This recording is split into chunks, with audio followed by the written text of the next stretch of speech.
Welcome back to another video. My name is Abby and today we are talking about self-concept and self-esteem. Now, if you're new to the channel and you like videos like this and want some more, click that subscribe button, hit the bell. It'll let you know when new videos come out. And if you really like this video, you want to show your support, hit that like button. It really does a lot to spread this information. So back to the video, self-concept and self-esteem. What do they have to do with each other, and how you understanding what they do and how they work together can benefit your life? So first, let's start with self-concept. That basically is the idea of how you see yourself, how it is you're supposed to act, who are you supposed to be, what actions can you take in the world. If you're familiar with Neville Goddard, you know his principle of the law of assumption. And basically the law of assumption helps to fortify your self-concept, because your self-concept is essentially a box of how you see yourself to be and assumptions that you make about yourself, you make about how the world works. And that's basically something that you give permission and consent to be true, a belief, an idea. And where do these come from? Why do we have these things? They come from the last trimester that you were in your biological mother and about 7 years old. The reason why is because of the brain wave you're in. You're in theta brain wave. That means that basically it's just going straight into your subconscious. Whatever it is that you were exposed to, the relationship that you saw between your caregivers, whether it be you had a single parent that was raising you or you had two parents in your life when you were growing up. Whatever it is that your teachers and how they interacted with you, if you had siblings, how they treated you or didn't treat you, if you had neglect, abandonment, whatever it is, you created essentially a box, a cybernetic mechanism, in this case a psycho-cybernetic mechanism, a set point of who it is you believe yourself to be. Now, what happens with the self-concept is you had something happen to you when you were a child, you moved through your life. You're not really aware of what happened a long time ago, even though you're kind of making these decisions based on that. The reason why is because this is an unconscious belief. A lot of times, who it is we think we are, what it is our self-concept is, a lot of that can be just below the surface in what you could be called an unconscious. You're not aware of it, but that doesn't matter. It still has hold over your behavior, over the potentials in your life, and ultimately holds control of how you can express in the world. Not because anything's happening to you, but basically you have these anchors in the beliefs, in the assumptions of your self-concept. For instance, if it's making an amount of money and outside of your box is $100,000, but your self-concept inside of that is only $30,000. And you really, really want that $100,000. So you could do affirmations, you could say all these things and write all these things down. But until you expand that vision and version of yourself, expand your self-concept, really get down and have those unconscious beliefs, become conscious of what you're getting stuck on, why it is that you think that you're only worth $30,000. And we'll talk about that in a little bit. You will never be able to experience it. Neville Goddard has an amazing quote. He says, whatever state has your attention, where you're spending your energy, where you're focused, your thoughts and your feelings, whatever state has your attention holds your life. And that state of being is how you think and how you feel. And I love to talk about Dr. Joe Dispenza in relation to some of these Neville Goddard concepts, because I feel like he brings science and more of the logical brain so we can understand it. And Dr. Joe's talks about that a state of being is how you think and how you feel. You're sending that out into the quantum field. Essentially, that is the first part of the echo. You're sending out the order form, and the universe and the quantum field is just sending it back to you. It's the same as if you're wearing a shirt and you're sending out that. And the mirror, all it's doing is reflecting back what it is you're wearing.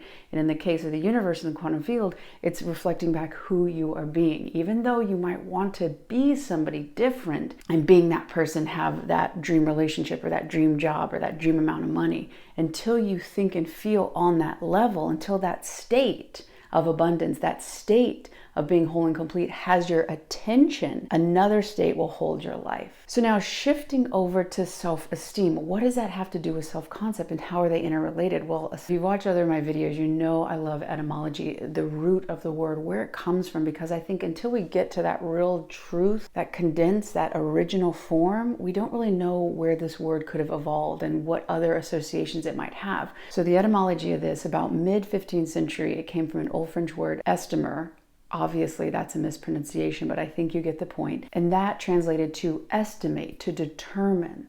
That's where the word of self-esteem, to determine, to estimate the self.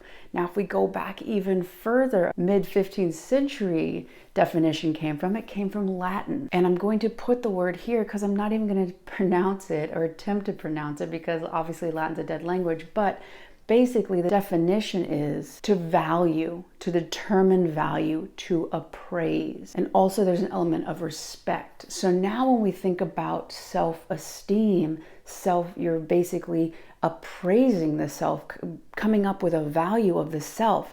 And this is according to you. So really at the foundation of what your self-esteem is, what you're valuing yourself to be, it comes from the self-concept. And again, if you have a desire to make $100,000, the only reason I use that is because quantity, right? We can understand the different values. It's very easy to understand.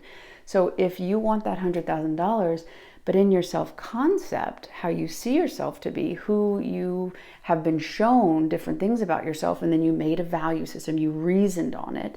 And at the time you were a child, so unless you re-reason on these, you will still be stuck there. And unconsciously, you're giving yourself a value, you're giving yourself an appraisal. And then you live your life according to that. You think, oh, I'm only a $30,000 a year type worker. How could I ever get to that $100,000? You have to look and see why. Where did that appraisal come from? Why are you valuing yourself? Why are you determining that your value is what it is? This could be also applied to relationships. If you continue to find yourself in situations where you're abandoned or people are wishy-washy about you, what is it that you're valuing yourself? How are you determining and appraising your value to continue to find? And the reason that you're finding this, and again, this has nothing to do with any sort of physical, mental, or emotional abuse. That is always outside of these assumptions that I'm talking about. But if you keep finding in the world somebody who's going to reject you, you have to look and see what you would have to believe about yourself to think and feel on that state, whatever state has your attention, holds your life, where you'd be sending that out and it'd be reflected back to you. Who would you need to be? And ultimately what I find, and because I found this in myself, I previously in relationships kept finding people who were wishy-washy, who didn't really want to commit, who would continue to be there, come back, be there, come back.